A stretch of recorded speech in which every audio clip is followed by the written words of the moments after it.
What is up, guys? What is up? How we doing? Not working today, so I'm like, hey, man, you know what? We're going to stream. We're going to see what we can find to talk about with the people. See if the people got something to talk about, too. But no, dude, I found some things, and I just saw this thing with Bryce Huff, and it just made me laugh. I was like, what the fuck, dude? Like, Bryce Huff is talking shit. Bryce Huff is talking shit about Eagles fans? You know how the narrative is with us. We're just the worst fans. We're absolutely horrible. So they say. Coach.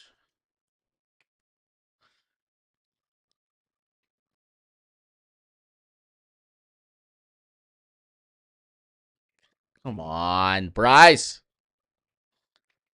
I was like, he was with Clint, right? Yeah, I'm like, yeah, he was with Clint. He coached under Clint Hurt. But yeah, dude. I mean, so welcome to the stream. Hope y'all are having a good Thursday. I was about to say Wednesday, but I haven't worked past couple days, bro. But yeah, I'm gonna get back to it on Friday. How y'all doing? Man? Are we gonna get any people up in here? Any people? But yeah, I don't know if you guys seen the clip with Bryce Huff. And of course, in like shorts and Instagram reels, they like chop it up and they make it into a clip, so you're not like actually listening to the whole thing when it comes to a lot of topics.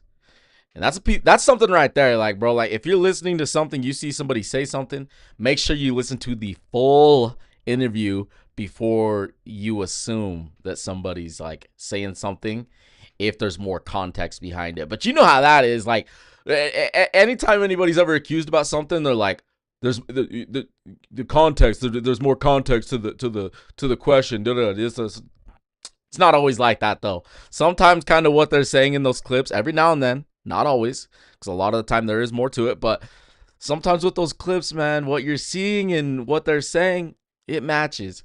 And Bryce Huff, he's on like a podcast with this guy. I'm gonna check out that guy's pod too because it looks pretty dope. But Bryce Huff is on there, and he's kind of like asking him kind of like what happened in Philly, and Bryce Huff gets into detail, and he's all like, well, like he's like it started. He talks about how it started in like OTAs and all that, and like he didn't like how they weren't doing pass rushing drills and OTAs. They were dropping back into coverage. They weren't doing, what he came there to do was be a pass rusher. And then he talks about how like before training camp, before they starting to do training camp, is it before or like during training camp? I don't know, but one of the an Eagles beat writer who, dude, I really don't get along. Like I don't know. A lot of Eagles beat writers I really don't mess with. There's a couple that are actually really good, but a lot of them, it's like, bro, they're just trying to like stir the pot. They're always saying shit. So from that perspective, I understand what Bryce Huff is saying, but right. So that's something that he said. He said before or during training camp, there was writers like writing stuff about me, like, oh, I'm not good against the run. I'm not this and that. And he's like, and then of course once they said that, he's like, the fans ate it up. I don't remember that. I don't remember that at all. There were a couple people that were like questioning if Bryce Huff could be good, but for the most part, I feel like most Eagles fans were like, let's wait until the regular season comes to see how good he is, right? Like you weren't hearing a lot about Bryce Huff in training camp. You weren't hearing a lot of positive things with Bryce Huff in training camp, but I feel like for the majority of Philadelphia Eagles fans, if you were to hop on X, a lot of them were like very optimistic, and they were like, hey, let's see how it plays out during the regular season. Because like, I don't know, dude, Philly fans will remember this. So when we got Patrick Robinson, is that when what team did he come from, dude? Did he come from the New Orleans Saints and he went back? I'm trying to remember, but the Philadelphia Eagles during training camp, Robinson was getting burned. Like he was playing corner for the Eagles and he was getting burned in training camp. You'd hear about it all the time. And just, I don't know, like magically, no, but for whatever reason, in that 2017 run for the Philadelphia Eagles, dude, Patrick Robinson, he just turned it on. He just turned it on and flipped a switch. He's playing like, if I remember right that year, I think he was playing like a top 7, top 8 cornerback in the league. Dude, he was balling. So like, I remember during training camp with Bryce Huff, the reporters, they weren't very like positive about him, and they saying he wasn't really like beating anybody. And I'm like, all right, all right. You know, I'm like, I've seen that before. Like, let's see how it plays out in the regular season.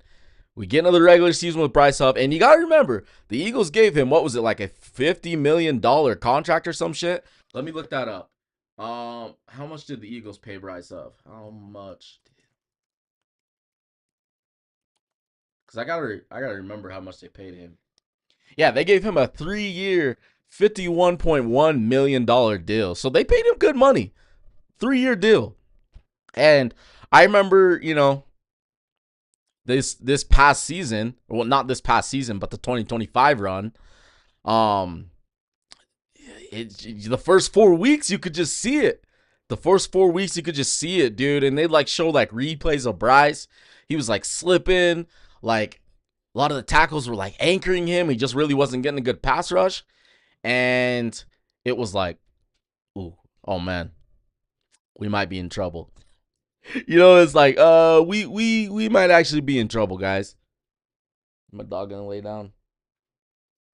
I'm gonna let him out. Hold up, real quick, guys. Hold up.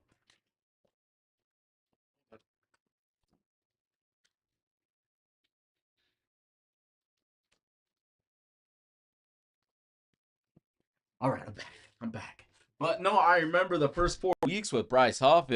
You could kind of see it. What some of those reporters were saying. It was like, oh shit, dude, he kind of doesn't look good. But in those first 4 weeks, first 4 to 5 weeks, the Eagles also weren't good. Like if you guys remember that, like everybody was already counting them out. And by that point, you know, like Nick Sirianni shaves his head and go on the run and whatnot. But during the course of that run, dude, Clint Hurt, the Eagles defensive line coach, right? You got to think at the time. So that Eagles defensive line was balling. Everybody was balling, right? Milton Williams, he ends up getting a contract going to the New England Patriots. You got Josh Sweat. He had a monster year that year. He ends up going to the Arizona Cardinals. You got Jalen Carter balling out. You got Jordan Davis balling out, right? Nolan Smith is doing a pretty solid job.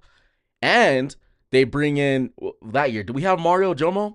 I think they might have had Mario Jomo. Let me see. Let me see. I'm trying to remember.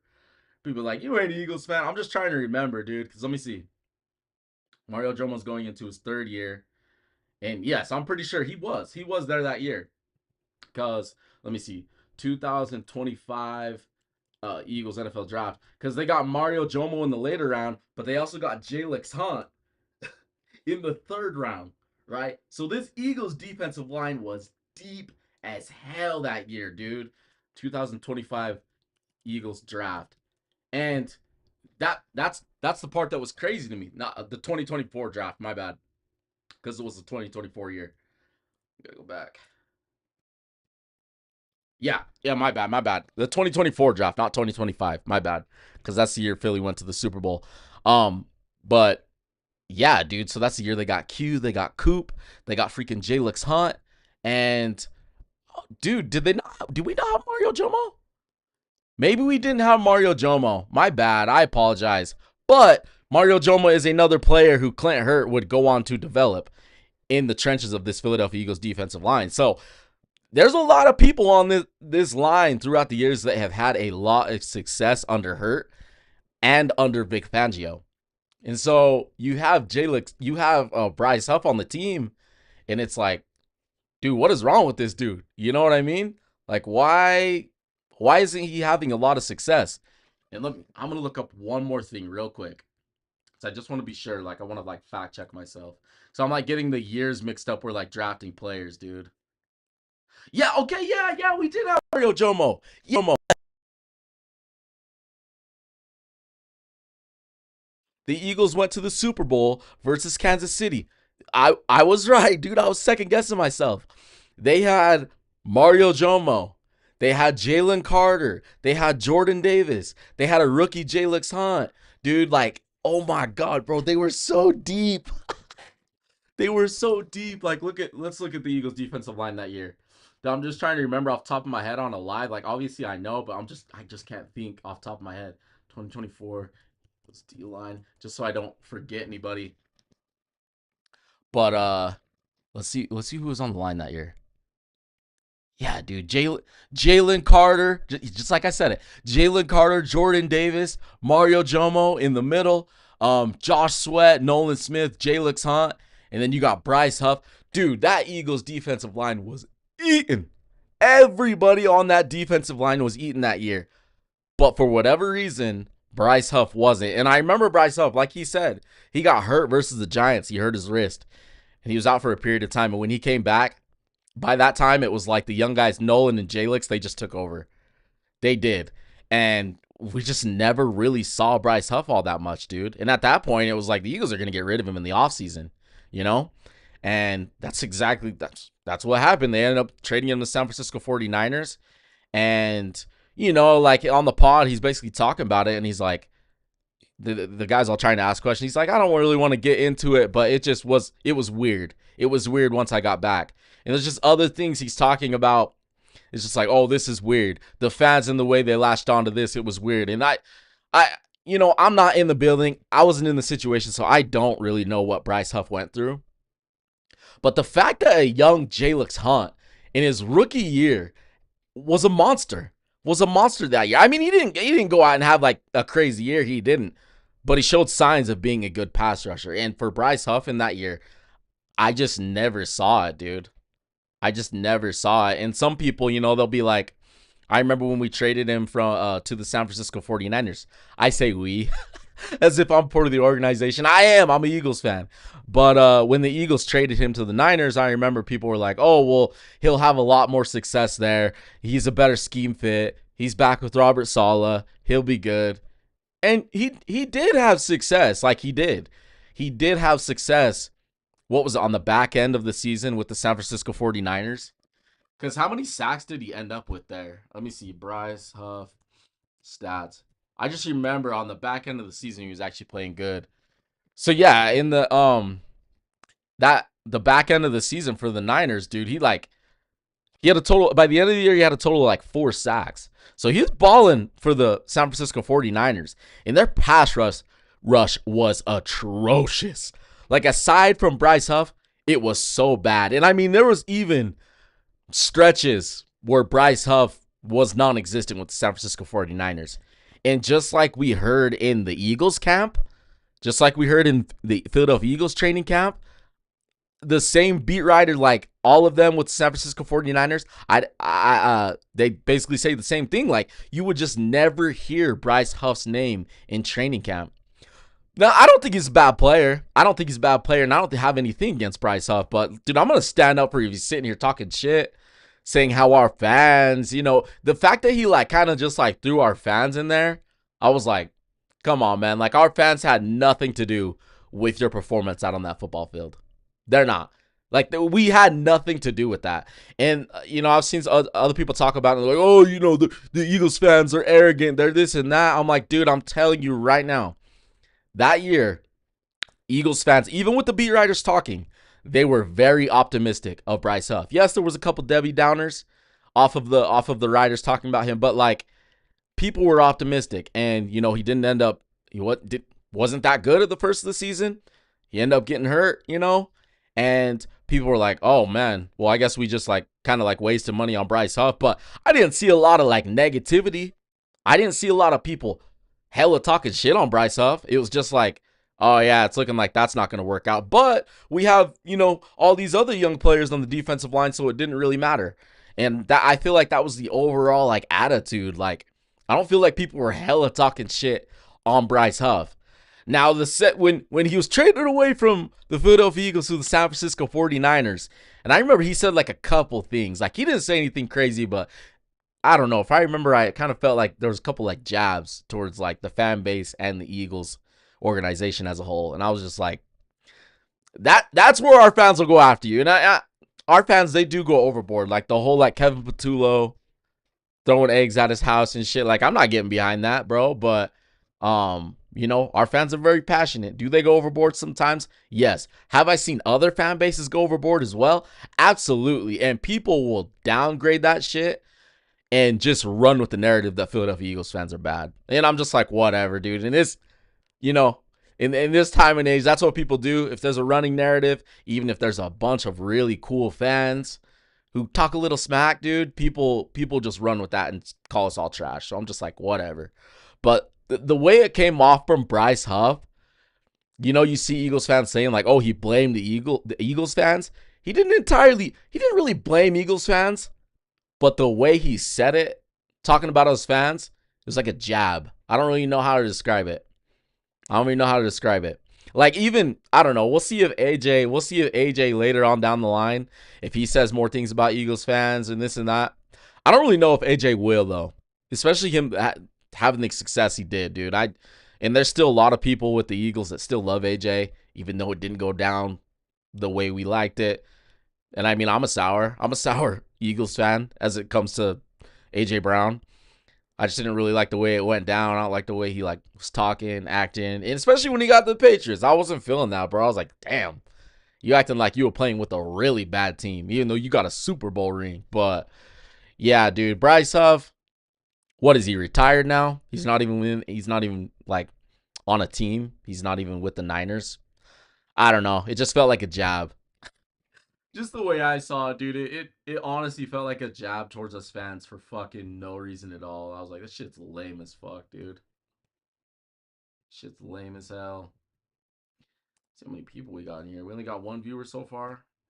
Alright, bet. Let's see if we can get some more people. But yeah, dude, I don't know if you guys have like I don't know if you guys have seen just some of the reports that are coming out on Diana Rossini, but her salary is out there. I mean, I don't really know why that's being reported now on Diana Rossini when that information was out literally like in I think the first like 2 to 3 weeks of that whole scandal, her salary was out there. It was like, oh, she's the highest paid one of the highest paid persons at the Athletic. And now her like salary's out there. People talking about her salary. She makes like $800K a year. People are like, oh, she threw that away. Which she did throw it away, right? But the news that was kind of just like, I was just like, man, that's just lame as hell, is Diana Rossini would use coach. I guess it was just one time, not multiple. Oh, that we know of, right? So I guess she used a head coach, one of these NFL coaches, to get out of a ticket. So just like paint that picture, bro. Like, she's being pulled over, and it's almost like playing some like high, type government type shit. Like, oh, just excuse me for this and that, acting as if you're not just a normal person, even though you're like a high up sports reporter, beat writer, whatever you want to call Diana Rossini. But yeah, when I saw that news that she used a coach to get out of a ticket, I'm like, man, that shit's lame as fuck, bro. That shit's lame as fuck. Like, celebrities, anybody that's of that celebrity, like, at that status, trying to use that and like get out of tickets like that when the rest of us just have to make do with it.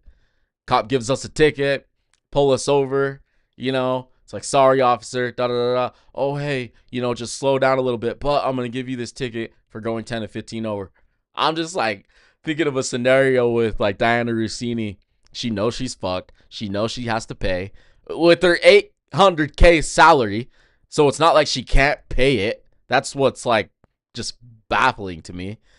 But she's just like, oh, I'm about to get a ticket. Oh, I'm going to use this coach as a da-da-da-da-da. Officer comes up, talks to it. Oh, I got pulled over going 10, 15 over. Da-da-da. You might just want to slow it down a little bit. And she's like, oh, no. Being all nice and cool. He leaves for a second. Right? He comes back with the ticket. Maybe. I'm just making up a fake scenario. Maybe while he's gone, she's all talking to she's all hitting up a head coach. She's like texting around. She's all texting, trying to get somebody on the phone call. She's like, hey, help me get out of this ticket. Help me get out of this ticket. The fucking cop comes up. She's like, oh, hey, so-and-so coach, maybe in the local area. Let me get him on the dial. Let me see if I can get out of this ticket. Fucking does it, gets out of a ticket, bro. I'm like, that shit is scummy.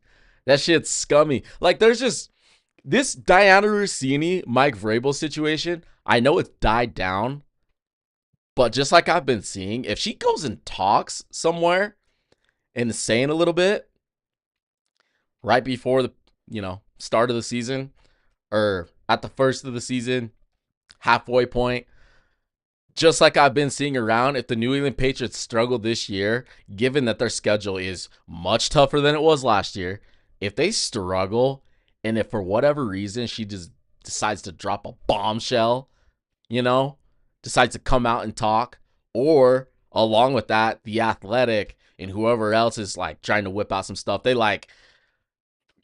dropping more bombs, and it's just like, just imagine a scenario where the Patriots they're not entirely struggling, but they're not really winning all their games. Say they're like 500, a little bit below 500. She drops some stuff. I just couldn't see that working out good for the New England Patriots. And it might not happen. She might not talk. Maybe the Patriots are out of the clear. Maybe they win all their games up against these tough opponents. I don't know. But I do think that this schedule this year is much tougher. And I wouldn't be shocked to see the Patriots win 10, 11 games max. My guess is that they win 10 games max. That's my guess. They definitely could win more because Mike Vrabel, aside from him being whatever you want to believe of him, he is a good NFL head coach. He does know how to lead dudes to the promised land. We literally watched it this past year with less talent. And so, yeah, their schedule is tougher. They could still beat those teams, but I have my doubts. I'm not saying it's not going to happen, but I have my doubts, dude. So I just saw this news with Diana Rossini, and I'm just like, bro, they just keep finding little shit to drop out there. This didn't have to do with Mike Vrabel. This is literally just Diana Rossini, who is literally not connected to anybody right now.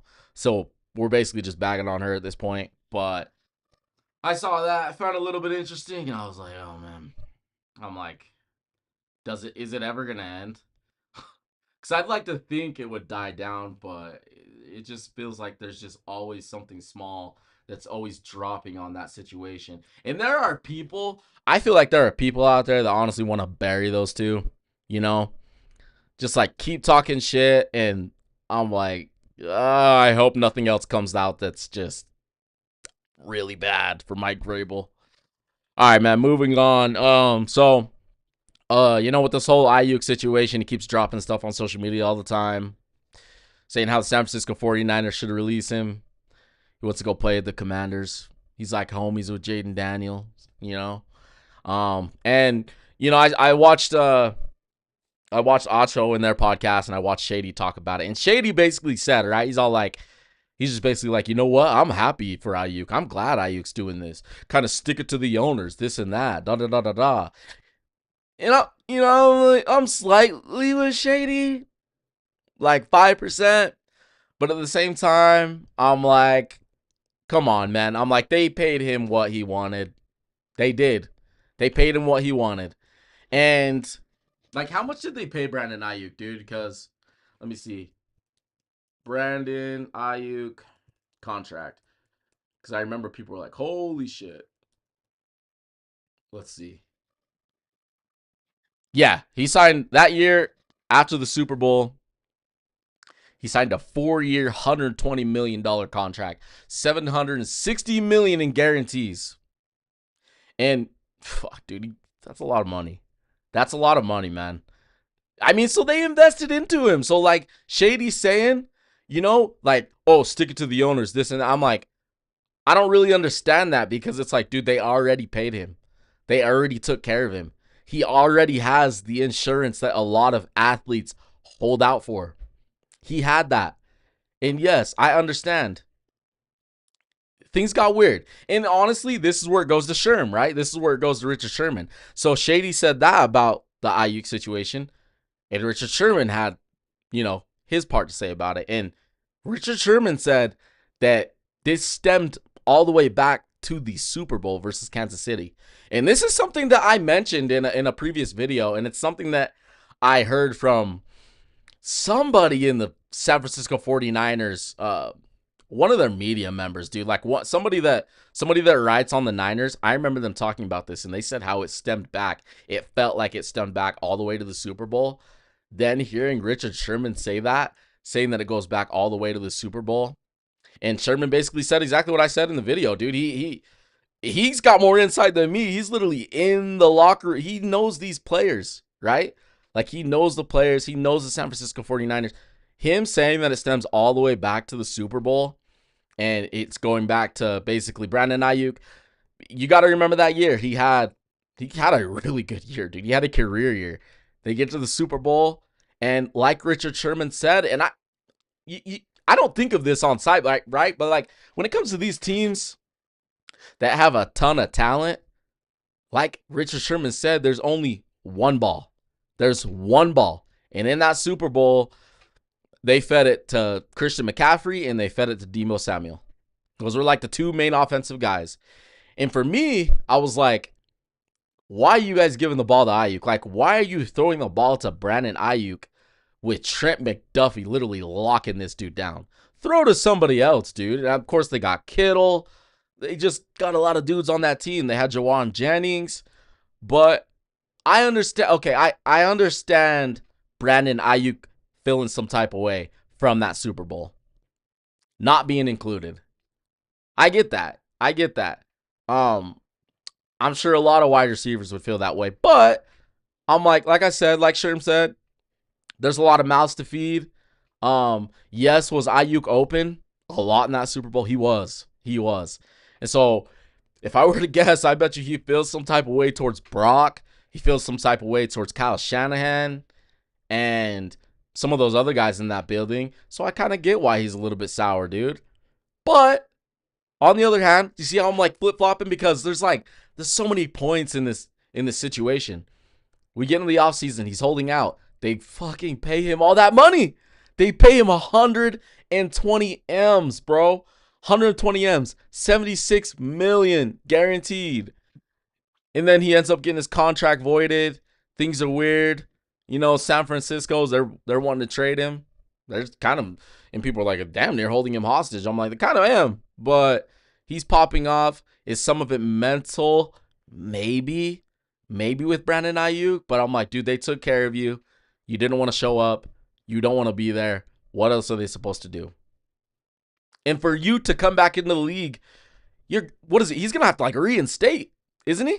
He's gonna have to reinstate and get back into the league to go to the Washington Commanders. They can't just get him on their squad super fast. He has to reinstate to like play again.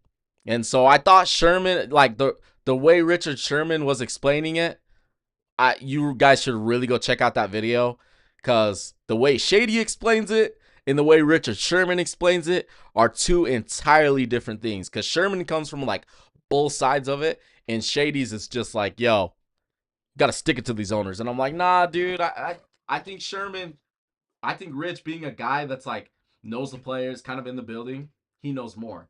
And you hear George Kittle kind of talk about it on what was he on? Was he on Pat McAfee? I don't know what he was on. He might have not have been on Pat McAfee. I can't remember what he's on, but they're basically like asking about Brandon Ayuk and stuff like that, and he's all like, have fun with that. Like, have fun with that. Kind of like throwing shade, like, yeah, dude, he's like, he's popping off. And when I saw George Kittle say that, I was like, damn, bro. Damn, like, you guys should just go a whole offseason without even talking about it. Like, he should have, I feel like in that moment, George, he could have said something else, bro. Do I fault him? Do I, like, for, like, saying that? Not really, but I'm like, dude, it'd be nice for you guys to get through a whole offseason without having the drama. I know the IU thing is already a whole situation, but I'm like, dude, just don't speak on it, bro. Like, don't bring that attention back to the team. Like, the people who are on the team practicing, who will be practicing in training camp. But I know George Kittle. George Kittle just be saying some shit. He's always talking. You guys remember that clip of him in the Super Bowl when he's talking and there's like a live fumble? CMC fumbled and George Kittle's like talking to the guy like mid-play. I'm like, George, what are you doing, bro? Like, pay attention. All right, man. Let's see what we got. Let's move on. Let's move on, guys. So I saw that Kyle Pitts got his 3-year extension. 3-year extension, 54 M's for your boy, Kyle Pitts. Also, if you're watching this, be sure to drop a like, subscribe to your boy, push us out, send it to people. All right, let's get back into this. So Kyle Pitts signs a $54 million contract. If I remember right, didn't he just sign a franchise tag? I think he did, dude. So he just signed the franchise tag. Of course, they get this deal. I think they reworked the money and whatnot. But I love this for the Atlanta Falcons. I do, dude. There's just some skilled positions players that I really like on the Atlanta offense. And I think if there's good quarterback play from Tua, they could be good, dude. Like, I don't see any reason why the Atlanta Falcons couldn't be good this season. I'm not saying that they're... let me knock that down a peg. I'm not saying that they're going to be... I don't know if they'll be good, but I could see them like giving a lot of teams a run for the money. And it honestly really comes down to Tua. If Tua's playing good, then yeah, bro. I mean, Bijan Robinson, Drake London, they just drafted a wide receiver. You got Kyle Pitts. This offense could be fun. And their offensive line, they run block so well. They do. I don't know about this past season if they did it like exceptionally well, but for the most part, this Atlanta Falcons offensive line, they do a pretty solid job, dude. But past like pretty much ever since Matt Ryan's left, their success on offense has came down to the quarterback. They just haven't had the guy. So I really like this deal for Kyle Pitts. I saw, who was it? Was it Brandon Strange? Like, he got paid a hell of a lot of money. Well, let me see what his contract was. Because I looked at it and I was like, what the fuck? What did he get?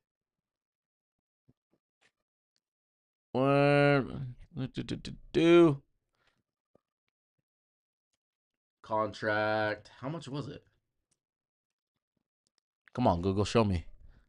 Yeah, his is worth up to $48 million, $25 million guaranteed.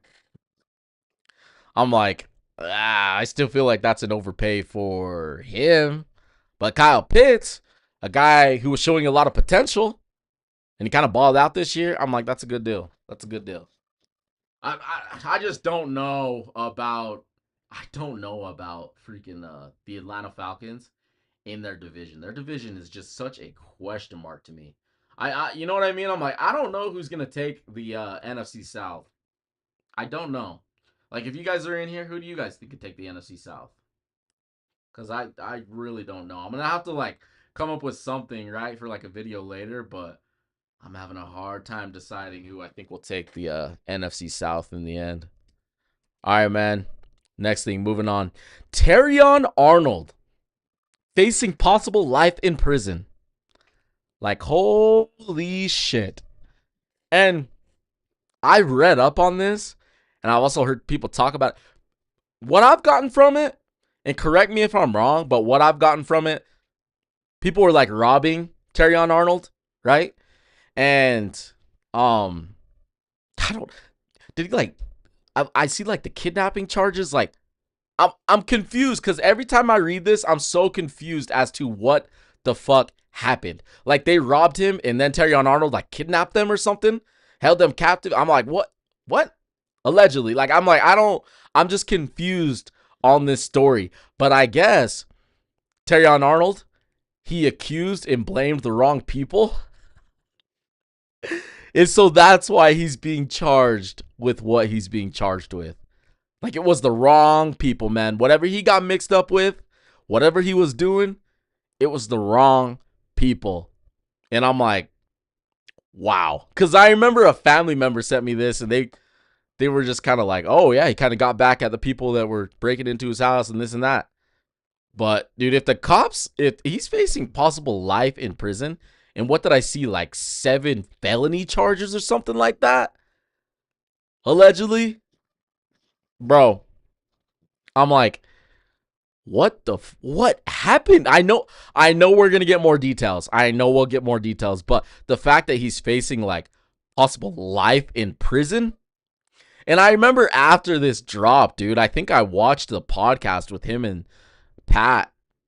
You know, he's seeming cool. Everything seemed cool. Now I see this and I'm like, holy shit. Like, this dude might not even play football anymore. And if I see something like that facing possible life in prison, I'm like, how is he gonna wiggle out of this? Like, I'm like, I don't know. This is a very, very sticky situation. And it's a situation that literally could just, Terrion Arnold's football career could be done. That is a real possibility. Will it? I don't know. There's a lot of things that are going to come out, a lot of things that we're trying to get information on that we don't know. But for the Lions, dude, this shit ain't good. That shit ain't good. Like, they drafted Keith Abney in the later rounds, but he's a nickel corner. So if they lose Terrion Arnold, a freaking kind of brittle Detroit Lions defense that kind of is already kind of struggling. Like, they've struggled throughout times. We've seen them in certain games they play good, but a lot of their star players have been hurt at times, right? Their safeties, their corners, linebackers, defensive line. It feels like that Detroit Lions defense is never intact. If Terrion Arnold can't play this year, it will be a massive loss. It will. And I'm not even somebody that's super high on Terrion Arnold. Like, I think he's all right. Like, I don't think he's like super good, but I don't think, like, let me just look at the Detroit Lions roster real quick. So I'm trying to think if there's another corner that they have that I'm forgetting. Let me see. Detroit Lions corners. So you got Terrion Arnold. You got Okay, so they got some guys. I don't know what the fuck I'm thinking about. Keith Abney. They have guys, but you know, it'd be nice to have Terrion Arnold out there, in my opinion. So we'll see what happens there. That's it's pretty wild situation, man. I don't want to get too like deep into it because like I'm still so confused with like what happened. So hopefully we'll get some more information so I can just kind of like tell you guys every single detail.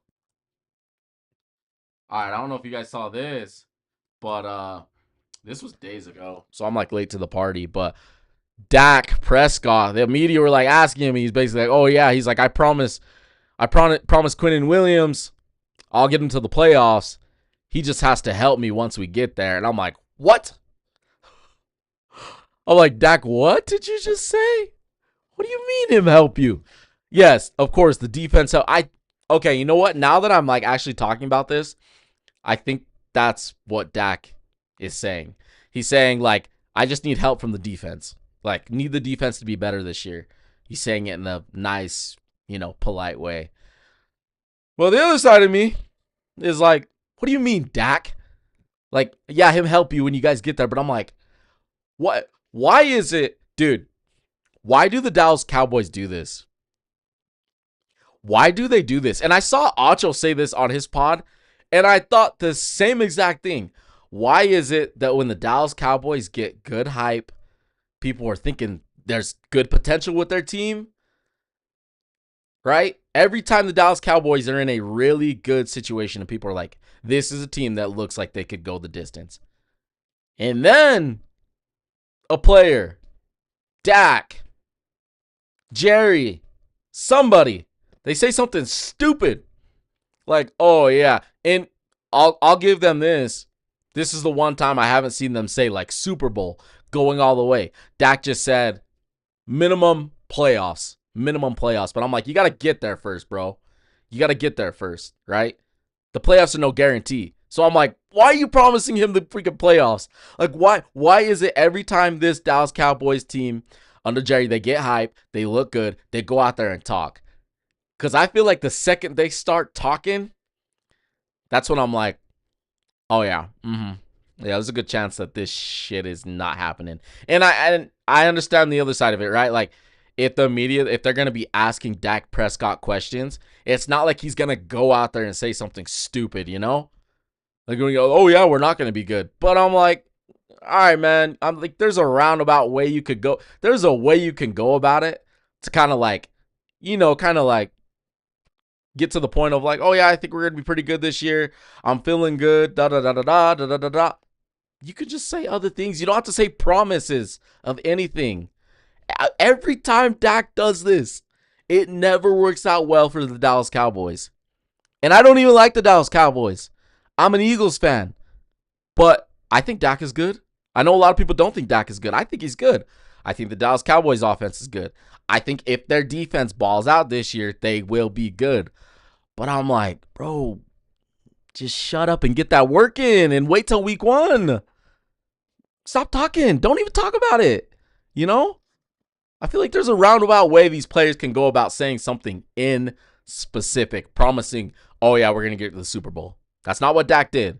But we've seen it so many times, and it never works out. Ever. Ever. Unless I'm tripping. Unless you guys can tell me a time you remember a player saying that they're going to get to certain position, and they ended up doing it.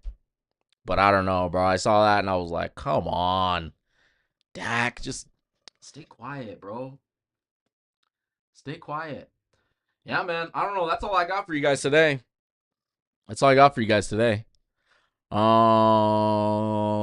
See if there's anything else I could cook up right here. We could talk about for a little bit. Looks like we got 4 viewers in here. Nothing crazy. But I appreciate all of you that have like popped into the stream and come and listen to talk football, man. Like whenever you guys come into these, just type stuff in the chat. Anything that I'm not talking about, I literally will start talking about it and we'll put it in the chat. All you have to do is be like, hey, talk about this.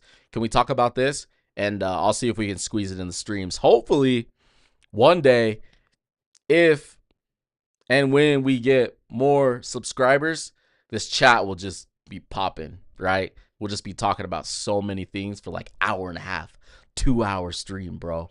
I mess with that so heavy, especially like people coming in talking football. Cause like, obviously I have my own opinions, but I love other people's opinions and talking about some of the things that they have to say. That's what I love about sports. That's what I love about football, dude. NFL, baby. But yeah, guys, appreciate you popping in the stream, and think I'm donezo. See ya.